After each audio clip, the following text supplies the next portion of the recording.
Hello అండి. కథ అనుగారు రచించిన కాబోయే కోడలే కన్న కూతురు అని తెలిస్తే.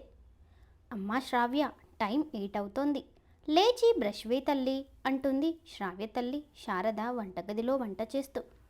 బిడ్డ వారమంతా పొద్దున్నే లేచి ఆఫీస్కి వెళ్ళి అలసిపోతుంది.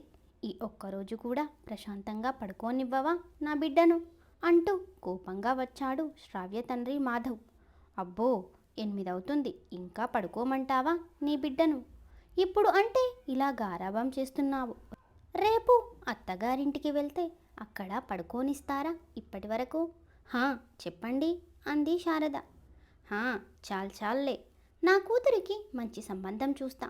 అమ్మా నాన్నలా చూసుకునే అత్తమామలను చూసి చేస్తా నా కూతురికి అన్నాడు మాధవ్ గొప్పగా. ఏ అత్తమామలైనా ఎంత బాగా చూసుకున్నా అమ్మా నాన్నలు కాలేరు కదా అండి అంది శారద. అమ్మో, ఒక్కగానొక్క కూతురు, నా కూతురు సంతోషంగా ఉండాలి. అలా నా కూతురు కష్టపడితే ఎలా? అయితే ఎలా? నా కూతురు సంతోషంగా ఉండాలంటే ఏం చేయాలి అనుకుంటూ ఆలోచనల్లో పడ్డాడు మాధవ్. ఏం చేయాలో నేను చెప్పనా అంది శారద దోశలు వేస్తూ.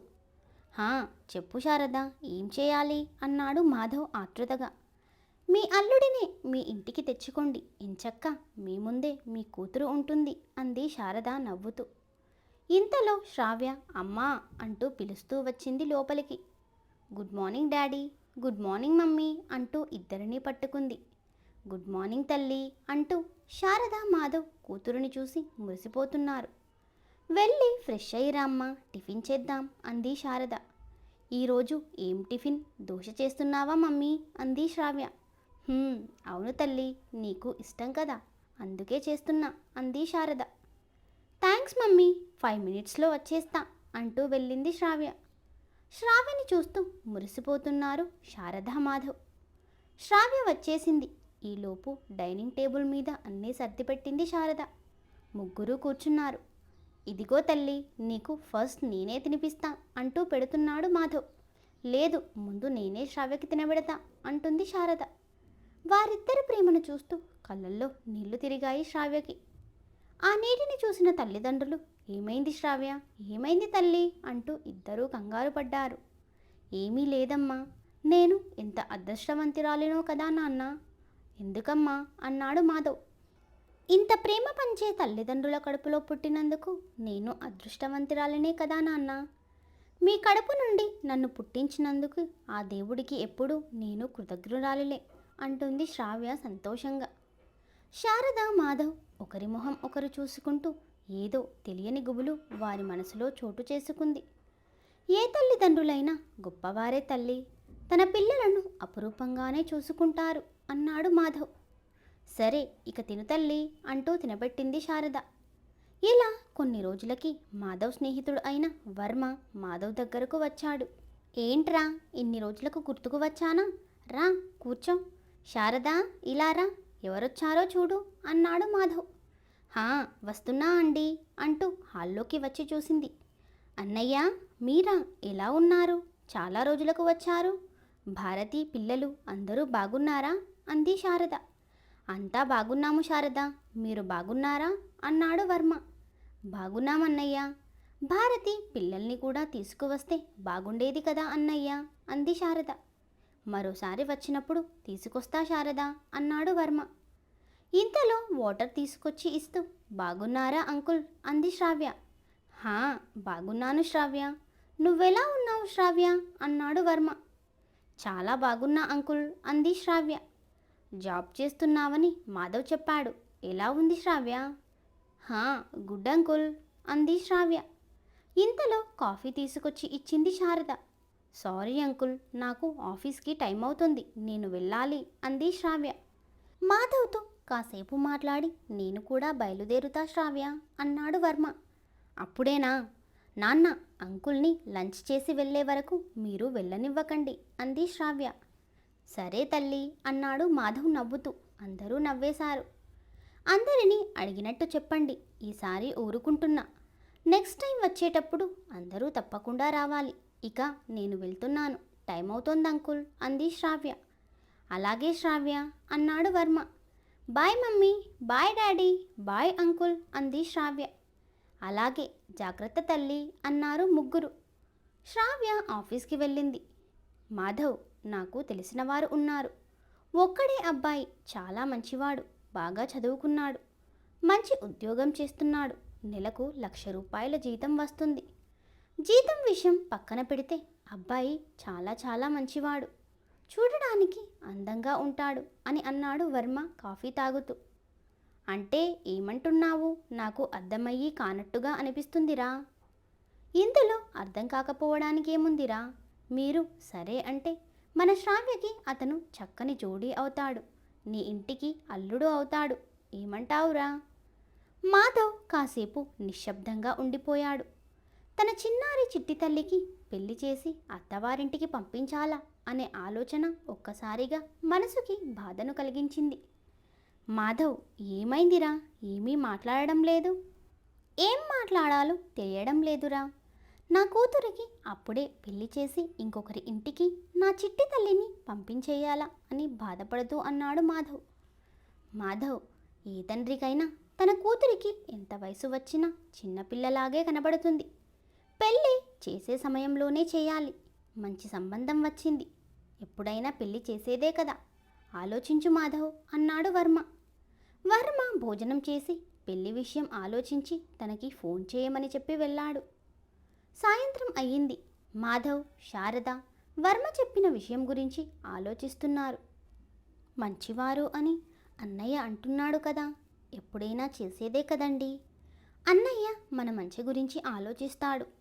సరే అని చెప్పేసి ఒకసారి మనం కూడా అబ్బాయి వాళ్ళని చూద్దాం, మనకి కూడా నచ్చితే పెళ్లి చేద్దాం, సరేనా? అన్నయ్య అంతగా చెప్పాడు కదా, ఏమంటారు మీరు? సరే శారద, వర్మ ఎప్పుడూ లేనిది ఇప్పుడు చెప్పాడంటే వారు చాలా మంచివారే అయ్యుంటారు. సరే, మనం కూడా చూద్దాం శారద. సరే అండి, అయితే ఇంకేం, అన్నయ్యకి ఫోన్ చేసి మాట్లాడండి. అలాగే. ఒక్క నిమిషం అండి, అన్నయ్యతో మాట్లాడే ముందు ఒకసారి శ్రావ్యతో కూడా చెప్పాలి కదండి.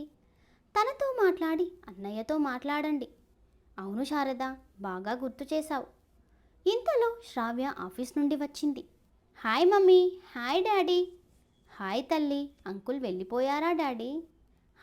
వెళ్ళారమ్మా అన్నాడు మాధవ్ కొంచెం తడబడుతూ. అంకుల్ భోజనం చేశారా, చేయకుండా వెళ్ళారా అంటుంది శ్రావ్య వాటర్ తాగుతూ. తినే వెళ్ళారమ్మా అంది శారద. అమ్మా, నేను ఫ్రెష్ అయ్యి వస్తా, ఈరోజు ట్రాఫిక్ చాలా ఉంది, బాగా అలసిపోయానమ్మా, ఫ్రెష్ అయ్యి కాసేపు అలా రెస్ట్ తీసుకుంటా. సరే తల్లి. ఇంతకీ ఏం కర్రీ చేయాలి శ్రావ్య? ఈరోజు ఆలూ ఫ్రై వండమ్మా. సరేరా, నువ్వు వెళ్ళు అంది శారద. ఏంటి ఈరోజు మా నాన్నగారు ఏదో బాగా ఆలోచిస్తున్నారు అంది శ్రావ్య బట్టలు తీసుకుంటూ. అబ్బే, అదేం లేదు తల్లి, నేను ఎలా ఉన్నాను, బానే ఉన్నాను, నువ్వు వెళ్ళు శ్రావ్య అన్నాడు మాధవ్. నువ్వు ఎలా ఉన్నావో నాకు తెలీదా డాడీ అని మనసులో అనుకుంటూ మాధవ్ వైపుగా చూస్తూ తన రూంలోకి వెళ్ళింది శ్రావ్య. రాత్రి 8:30 అవుతుంది. శ్రావ్య తన రూంలో నుండి హాల్లోకి వచ్చి చూసింది. అక్కడ డైనింగ్ టేబుల్ మీద అమ్మా నాన్న కూర్చొని శ్రావ్య వస్తే భోజనం చేద్దాం అని ఎదురు చూస్తూ ఉన్నారు. అయ్యో, నా కోసం ఎదురు చూస్తున్నారా? ఒక్కసారి పిలిస్తే వచ్చేదాన్ని కదా మమ్మీ, నువ్వైనా పిలవచ్చు కదా డాడీ అంది శ్రావ్య డైనింగ్ టేబుల్ దగ్గర కూర్చుంటూ. శారద, మాధవ్ ఏమీ మాట్లాడలేదు, ఏదో ఆలోచిస్తూ ఉండిపోతారు. అమ్మా, నేను వచ్చా కదా, ఇక అన్నం పెట్టు, తినేద్దాం అంది శ్రావ్య. శారద ఏమీ మాట్లాడలేదు. అమ్మా అని గట్టిగా పిలిచింది శ్రావ్య. అంటూ ఉలిక్కిపడి చెప్పు శ్రావ్య అంది శారద. అన్నం పెట్టమ్మా, ఆకలేస్తోంది. ఇదిగో పెడుతున్నారా అంటూ ముగ్గురికి అన్నం వడ్డించింది శారద. ముగ్గురు తింటున్నారు. డాడీ, ఆలూ కర్రీ బాగుంది కదా అంది శ్రావ్య. మాధవ్ ఏమీ మాట్లాడలేదు. డాడీ అని పిలిచింది శ్రావ్య. చెప్పురా తల్లి అన్నాడు మాధవ్. ఆలూ కర్రీ బాగుంది కదా అంటున్నా నాన్న అంది శ్రావ్య.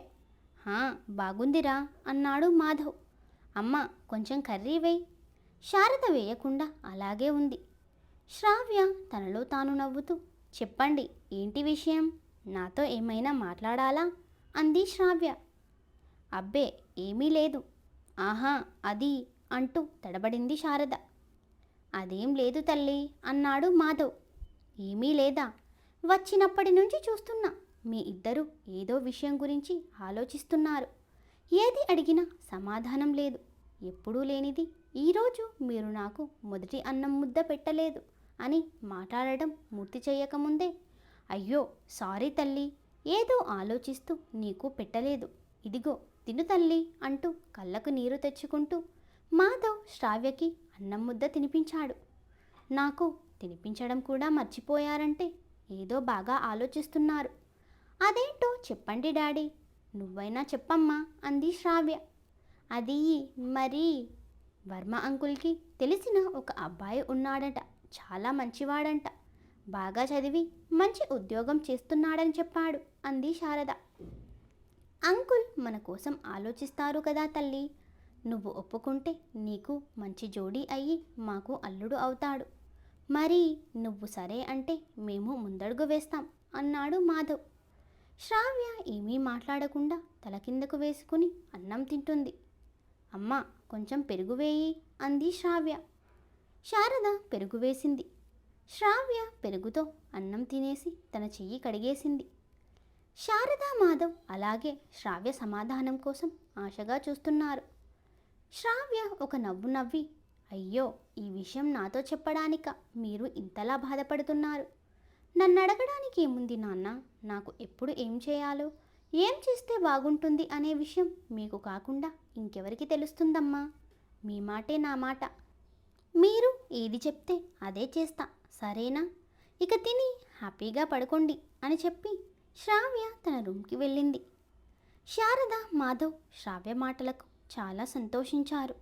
మరుసటి రోజు వర్మకి ఫోన్ చేసి అబ్బాయిని చూడడానికి వెళ్ళారు. శారదకి మాధవ్కి అబ్బాయి వాళ్ళు బాగా నచ్చారు. అబ్బాయి పేరు మధు. మధు అమ్మా నాన్న మోహన్, లత. మధు ఒక్కగానొక్క కొడుకు. వచ్చే కోడలు మంచిదైతే చాలు, తనని తన బిడ్డలాగా చూసుకుంటామని వారి ఆలోచన. మరో మంచి రోజు చూసి అబ్బాయి వాళ్ళు శ్రావ్యని చూడడానికి వచ్చారు. అబ్బాయికి శ్రావ్య నచ్చింది. శ్రావ్యకి ఆ అబ్బాయి నచ్చాడు. చూస్తుండగానే కొన్ని రోజుల్లో శ్రావ్య ఎంగేజ్మెంట్ జరిగిపోయింది. పెళ్ళికి ముహూర్తాలు పెట్టారు. పెళ్లి పనులు చకచకా సాగుతున్నాయి. శ్రావ్య పెళ్లి రోజు రానే వచ్చింది.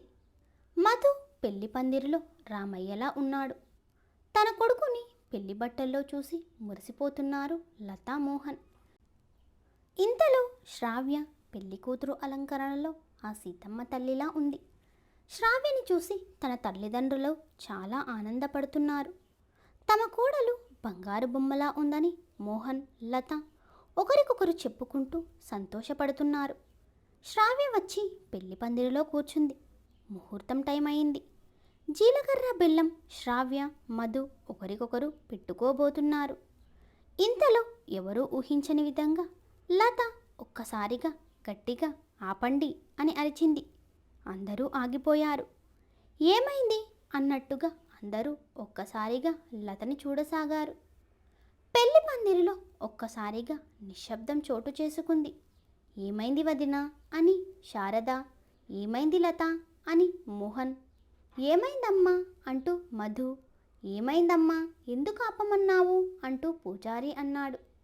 లత శ్రావ్య దగ్గరకు వచ్చి తనను నిలబెట్టి అమ్మా అంటూ తనని పట్టుకుని ఏడుస్తోంది. శ్రావ్యకి ఏమీ అర్థం కాలేదు. అక్కడ ఉన్న వాళ్ళంతా అయోమయంలో ఉన్నారు. లత ఒక్కసారిగా శ్రావ్యని పట్టుకుని ఏడవడం చూసి అందరూ ఆశ్చర్యపోతున్నారు. ఏమైంది లత అంటూ అందరూ అడుగుతున్నారు. కానీ లత ఎవరికీ సమాధానం చెప్పకుండా శ్రావ్యని కొత్తగా చూస్తూ ముద్దు పెడుతూ ఏడుస్తోంది. ఏమైందత్తమ్మా అంది శ్రావ్య. లత తన నోటిని మూసి, అత్తమ్మ కాదు తల్లి, అమ్మా అని పిలువు అంది. శ్రావ్య లత మాటలకు ఆశ్చర్యపోయింది. ఏమీ మాట్లాడలేదు. అవును తల్లి, నువ్వు నా బిడ్డవి అంది లత బోరున ఏడుస్తూ. శారద, మాధవ్ లత మాటలు విని ఒక్కసారిగా షాక్కి గురయ్యారు. మోహన్, మధు లత ఏం మాట్లాడుతుందసలు అని అనుకుంటూ షాక్ అయ్యారు. అక్కడ ఉన్న వాళ్ళంతా అయోమయంలో ఉండిపోయారు. పెళ్లి పందిరిలో ఏం జరుగుతుందో తెలియక అంతా కాసేపు నిశ్శబ్దంగా ఉండిపోయారు. కాసేపు అయ్యాక శారద, మాధవ్, మీరు ఏం మాట్లాడుతున్నారు? శ్రావ్య మీ కూతురేంటి అన్నారు. అవును, తను నా కూతురే అంది లత గట్టిగా. ఇంతలో మోహన్ వచ్చి, లత నీకేమైంది? శ్రావ్య మన కూతురేంటి, నీకు మతిపోయిందా అన్నాడు కోపంగా. లేదండి, శ్రావ్య మన కూతురే అంది లత. ఇంతలో మధు, అమ్మా ఏం మాట్లాడుతున్నావు? అసలేం జరుగుతుంది? ఏమీ అర్థం కావడం లేదు అన్నాడు.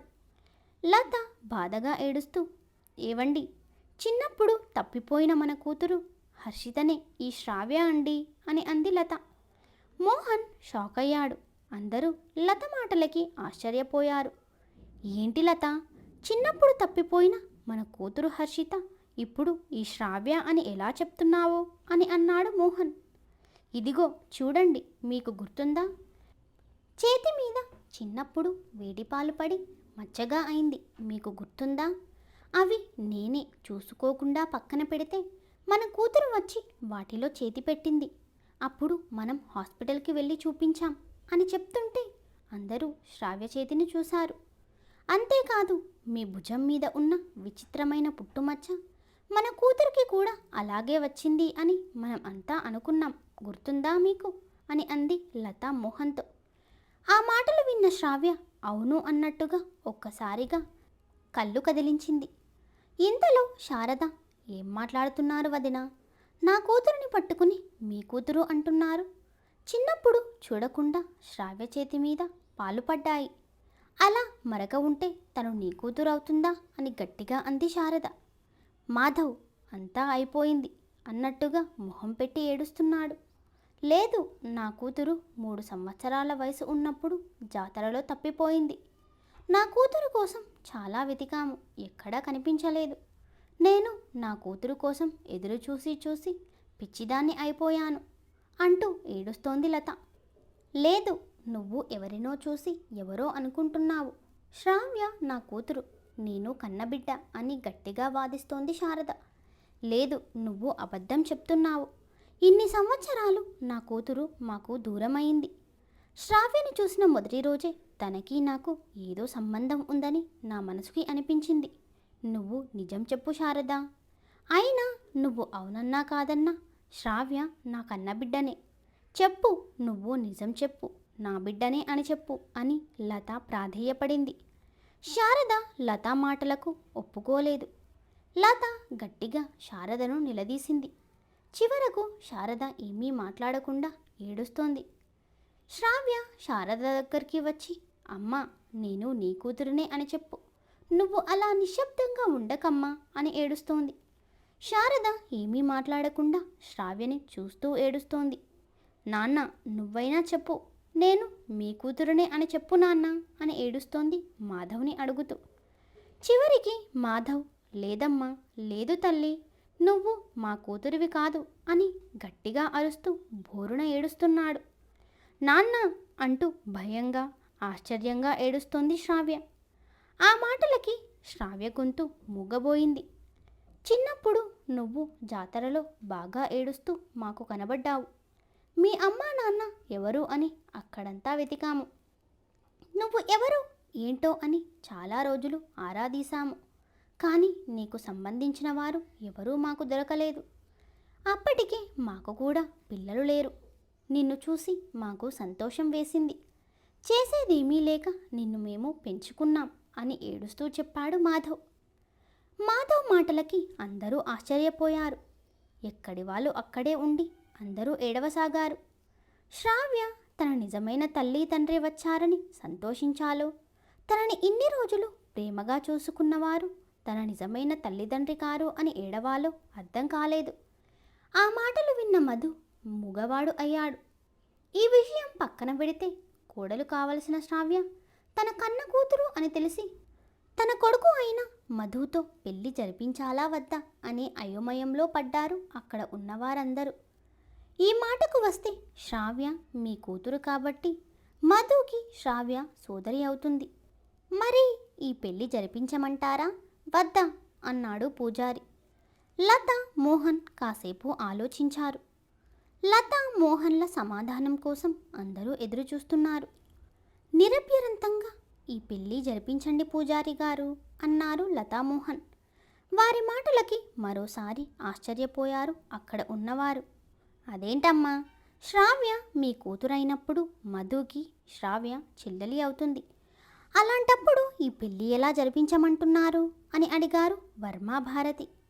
మా కూతురు తప్పిపోయాక నేను మతిస్థిమితాన్ని కోల్పోయాను. ఆ తర్వాత తనకు ఎవరూ లేని మధుని నా దగ్గరికి తీసుకువచ్చాడు మోహన్. మధుని చూసి అప్పుడు నేను మళ్ళీ మామూలు మనిషిగా అయ్యాను. అప్పుడు మధుకి 5 సంవత్సరాలు. మేము తనని పెంచుకున్నాం. కాబట్టి శ్రావ్యకి మధుకి పెళ్లి జరిపించడానికి మాకు ఏ అభ్యంతరం లేదు అని చెప్పి అందరికీ ట్విస్ట్ ఇచ్చింది లత. ఇక అందరూ సరే అని ఆ పెళ్ళి జరిపించేశారు. శ్రావ్యకి అటు అత్తామామగా అమ్మా నాన్నగా ఉన్నారు లతామోహన్. తనను కన్న తల్లిదండ్రులే తన అత్తామామ అని, తన ఇంటికే తన కోడలు, తన అమ్మా నాన్నలతో జీవితాంతం ఉండబోతున్నానని సంతోషించింది శ్రావ్య. తన కూతురే కోడలుగా వచ్చినందుకు ఎంతో సంతోషపడుతున్నారు లతామోహన్. తన పుట్టింటికి కోడలిగా వెళ్ళినందుకు ఆనందపడ్డారు శారద, మాధవ్. ఈ కథ ఎలా అనిపించిందో కమెంట్ బాక్స్లో కమెంట్ చేయండి friends. Thank you for watching. Please do subscribe for more videos.